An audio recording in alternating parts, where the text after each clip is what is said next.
welcome to my video. Today I'm going to be answering questions about what it was like when I had cancer. And this is my pal Faye. Hi. And this is my pal Josh.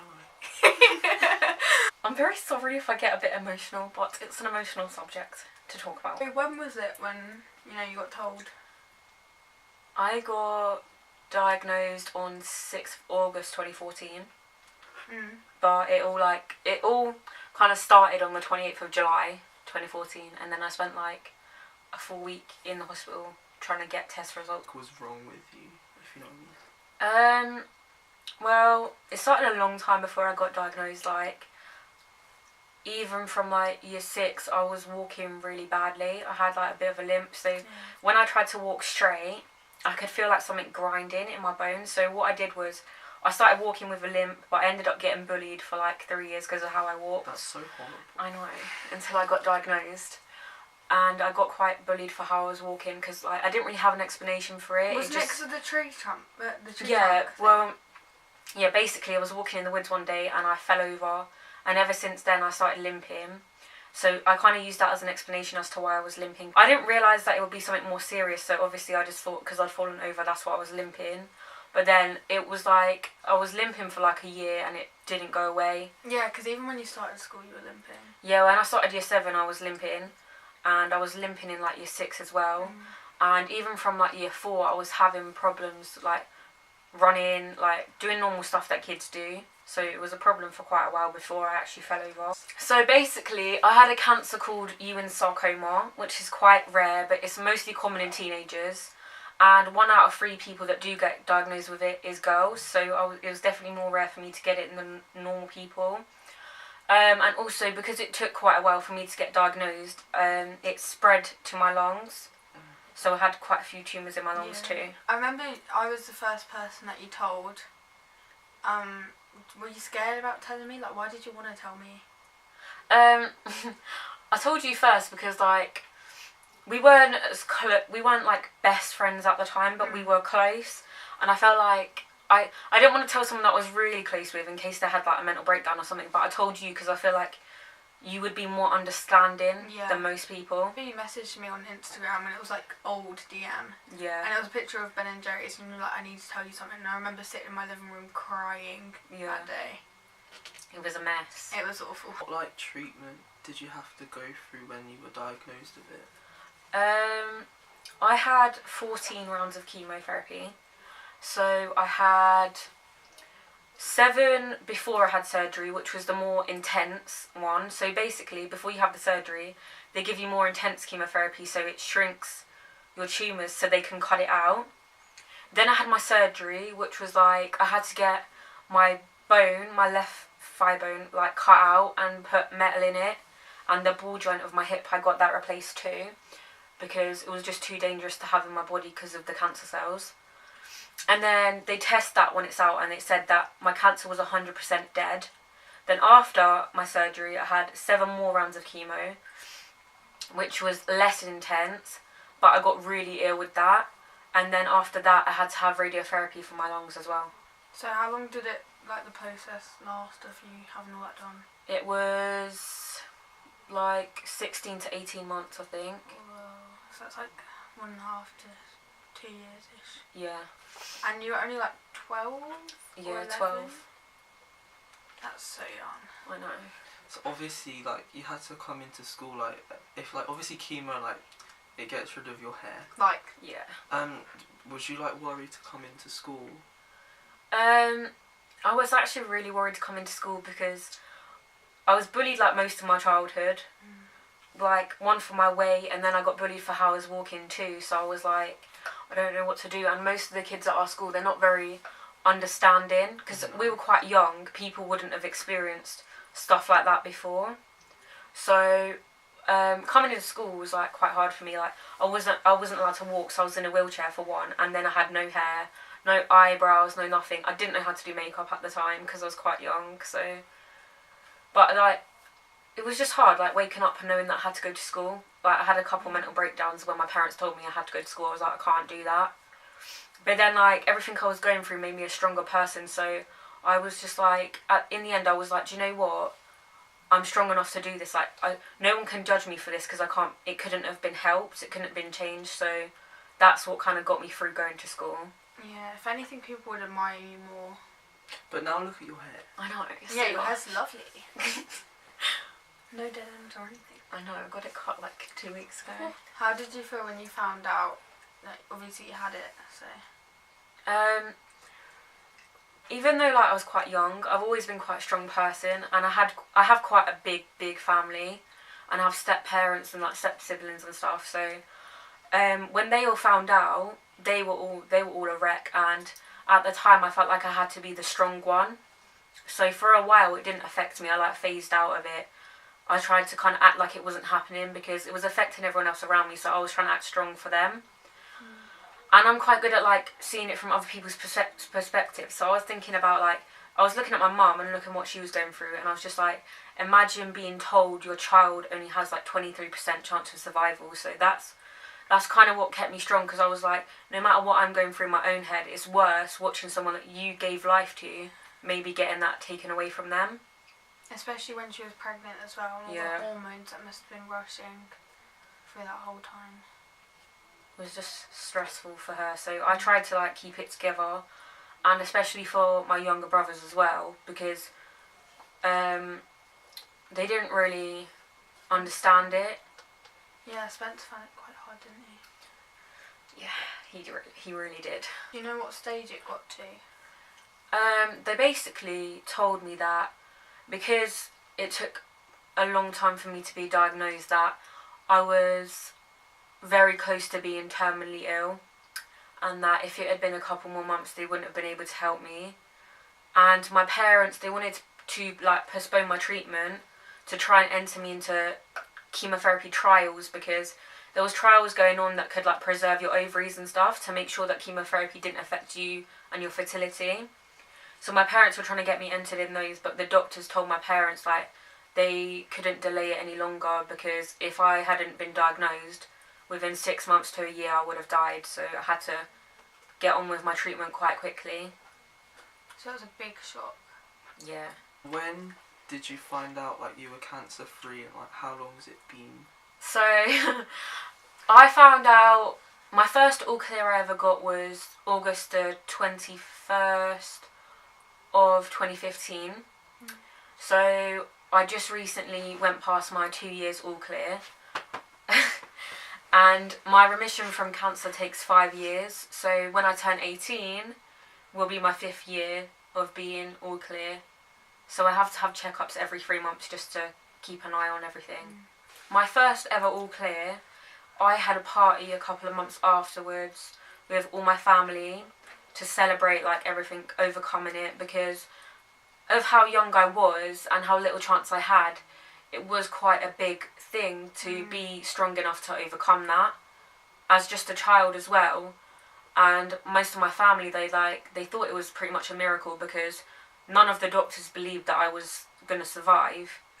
So we kind of all got together and celebrated it, because it was just,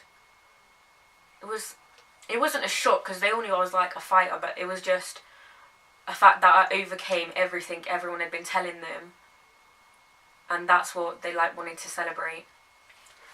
Just to clarify, she's 15 now. Yes. So that would have been 2 years ago. Only 15. Only 15. Only She's already 15. gone through all of that. Yes. Has it had any like life-changing effects? Like, are there certain things that you can't do the same as before you had cancer? There's definitely, mentally there's a lot of things I can't do as before I had cancer, because I struggle with a lot of things now. Like, got bad anxiety and a lot of things that they're trying to figure out what is going on with me, because it's a lot to go through at a young age, and the way I just powered through everything, it wasn't normal. Because basically my way of getting through it was I blocked everything out. All the pain I was going through, I just blocked it out, because I was so focused on I need to get better. I didn't really take into consideration that mental health is a factor of health until afterwards, when I got side effects. But physically, because of the prosthesis I have, I can do most things. It's just I can't do full contact things. Like I I used to quite like running. They don't want me to do running now because it's a lot of pressure on my leg. I used to be a swimmer, which they said I can do, but it's still quite hard for me because I'd have to do a lot of training to get back to where I was before. Are you going to make a video about mental health or...? Yeah, I think I want to make a video about mental health because it's quite important to me that at the time I didn't realise how important it was, and I feel like most teenagers don't really realise how much mental health does affect your life. Teenagers are horrible. Teenagers are rude and cruel. They're cruel, and they're horrible.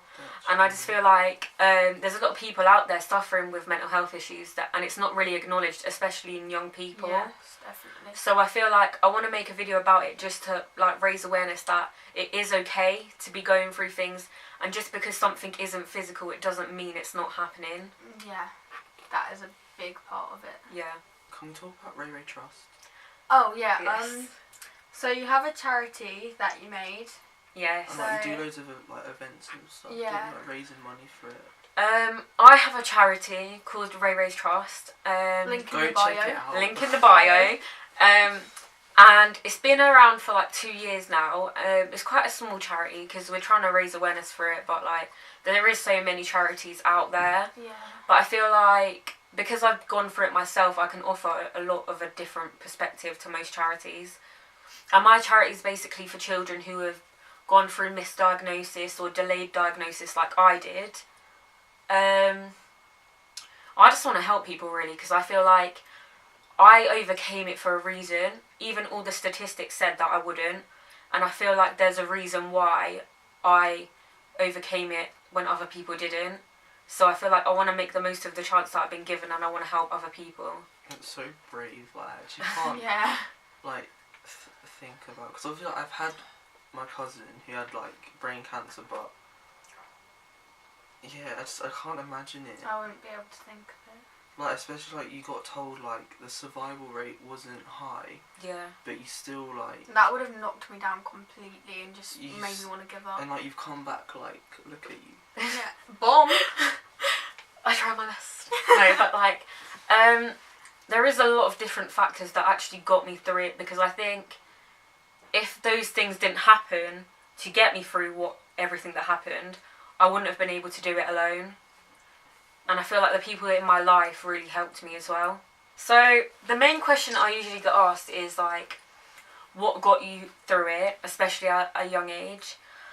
And this is like the most emotional part for me of everything I went through, because so I have a brother, and me and him have always been close as children, because our parents got divorced and stuff. We never really went anywhere without each other, because if we were at our mum's, we'd be together. If we were at our dad's, we'd be together. So we were always together growing up, and we were very, very close. And so when I was getting diagnosed, I spent a whole week in hospital getting all these tests done and all that kind of stuff, because they needed to determine what type of cancer I had, how far it had gotten, what sort of treatment I would need. And that was the first time I'd ever really been away from my brother for a long time. We'd always been close. So like after that week, it was quite hard because my brothers didn't know what was going on. So that week when I got home, my brother ran up to me and gave me like a massive hug, and then what happened was I went back to the hospital, and by the time I came back, my parents, my mum and my stepdad, because I went to hospital with my dad, had told my brother what happened. And I was on crutches at the time because I wasn't allowed to put any weight through my legs. It had too much risk of breaking because it was very like weak. So my brother ran up to me and he collapsed on the floor like in tears. And seeing that kind of got me through everything. And that day I promised my brother that I wasn't going to go anywhere, because I was the main stability that he'd really had. Like our parents separated. Oh God. And I made a promise to my brother that like I'd never leave him. So that was one of the main things that got me through everything, because I was like, I can't be another person to leave. So that's really what got me through it. And then, oh God, I'm getting emotional. When I was in hospital, I met a girl called Alicia. I'm gonna cry. We can have a pause. And she was from the area that I'm from too. And she had bone cancer as well, but there's basically two types. There's osteosarcoma and Ewing sarcoma. And Ewing's is what I had. It's not as aggressive as osteosarcoma, but there's less research on it because it's a lot rarer. But she had osteosarcoma, and she overcame it all too. But she had a relapse, and it kind of just took over her whole body, and she passed away quite recently. And even though I said like my mental health at the time wasn't affecting me, I didn't really have much hope. The one thing that got me through it was that promise I made to my brother, because I just couldn't think of the thought of leaving him. And she kind of got me through it because she had so much hope, which I didn't really have. And that's another thing that like helped me get through it. I have a question for you guys. What was it like seeing someone like your own age have such a serious illness? Well, because we were quite close, it was pretty difficult to see you in that situation. Because you were so young as well. Yeah. I'd never really experienced it around anyone I'm close with. Like, I didn't have any family that I was close with that had it since I can remember. But it hurt me to see you going through things that I couldn't control. And especially at such a young age, it took a toll. Yeah. On everything, to be honest. I weren't as close with you at the time, but I remember like I'd see you around school, and it's like it made me think of my cousin a lot, because obviously he's had like cancer as well. Yeah.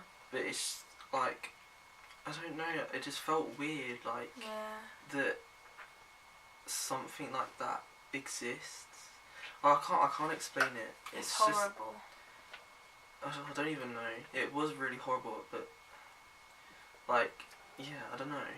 It was really awful, but you've come back better. Yeah. I mean, I've always felt like I don't believe in God or anything, because like all the bad things that have happened, I don't have a reason to. But I feel like out of everyone, I was chosen to go through that for a reason. Maybe because I'm stronger than other people. And the way I learnt to deal with it was like, there's babies out there that could have it, and if me going through it means that a child less strong than me with a less support system than what I had doesn't have to go through that, then I'm okay with having to go through it, because I got through it, and there's people out there who unfortunately aren't as strong as me. So that's kind of what makes me feel better about it, because I feel like there's just a reason it happened to me, and I don't know what it is yet, but I feel like I'll find out in the future. So if you like this video, give it a thumbs up, subscribe to my channel. All of our information will be below, so if you know someone who's going through this, just message us and we'll hopefully try to help. Even from a friend's point of view. Even from a friend's point of view, like, we all have different perspectives on the situation. And just comment below if you want to know anything else, really.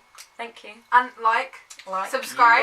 Subscribe. Click the bell. Click the bell. Share it. Share it to your friends. Go to Ray Ray Share Trust. it to your friends. Share it to your cats, to your dog, to your fish. Donate to the trust. Donate to Ray Ray Trust. Donate to the trust. In the description, and it will help kids that are suffering with the same Everywhere. illnesses and stuff like that.